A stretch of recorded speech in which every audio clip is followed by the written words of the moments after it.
சென்னை மாநகராட்சியின் முன்னாள் மேயர் சைதை துரைசாமி.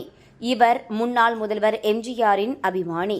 இவர் எம்ஜிஆர் மரணத்திற்கு பிறகு அதிமுகவில் இருந்து விலகியே இருந்தார். இந்த நிலையில் முன்னாள் முதல்வர் ஜெயலலிதா சைதை துரைசாமிக்கு 2011ஆம் ஆண்டு கொளத்தூர் சட்டசபை தொகுதியில் போட்டியிட வாய்ப்பு கொடுத்தார். ஆனால் அந்த தேர்தலில் அவரால் வெற்றி பெற முடியவில்லை. இதனையடுத்து உள்ளாட்சி தேர்தலில் சைதை துரைசாமிக்கு வாய்ப்பு கொடுத்த ஜெயலலிதா அவரை சென்னை மேயர் வேட்பாளராக்கினார். இதனையடுத்து 2011ஆம் ஆண்டு சென்னையின் 48வது மேயராக பதவியேற்றுக் கொண்டார். இதைத் தொடர்ந்து பதவிக்காலம் முடிந்ததும் அவர் அரசியலில் இருந்து மீண்டும் ஒதுங்கியே உள்ளார்.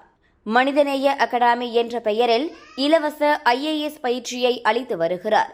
இதற்கு அவருடைய மகன் வெற்றியும் உறுதுணையாக இருந்து வருகிறார். அதுபோல் வெற்றி இயக்குநராகவும் உள்ளார்.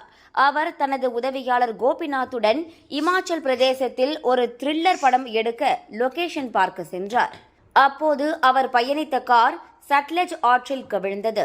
கடந்த ஞாயிற்றுக்கிழமை கவிழ்ந்த நிலையில் தகவல் அறிந்த போலீசார் காரை மீட்டு அதில் இருந்து ஓட்டுநர் டென்சேனின் உடலை மீட்டனர்.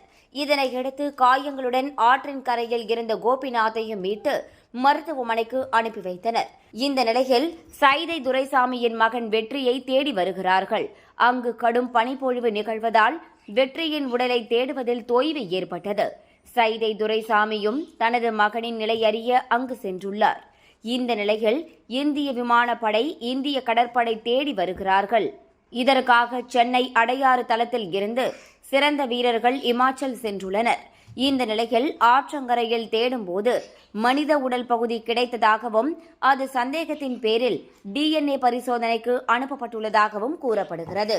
அந்த மூளை வெற்றியினுடையதா இருக்கலாம் என போலீசார் சந்தேகிக்கிறார்கள். இதனால் அந்த மூளை வெற்றியினுடையதா என்பதை அறிய இன்று DNA பரிசோதனை நடத்தப்படுகிறது.